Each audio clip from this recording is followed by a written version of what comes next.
Mga kaibigan, dito po tayo ngayon sa kotse ni Jovan kung saan ang nagdadrive po ay si Ryan. Ito po, kasalukuyan, ito po siya oh. Ayan. Papunta po kami ng Baguio ngayon. Galing po kami ng Tarlac ngayon. Punta kami ng Baguio. Dyan. Ano pinagsasabi hindi marunong si Kuya Ryan mo? Ayan oh. Oh. Kabado ba? Dyan? Kabado ba? Cool na cool. Oh, professional ang dating eh.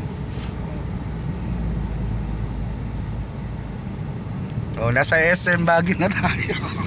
Meron nakalagay marking. Kalagay nakamarking. Disclaimer lang po. Mga nanloloko. O mga ano. Hindi alam kung totoo ba o hindi.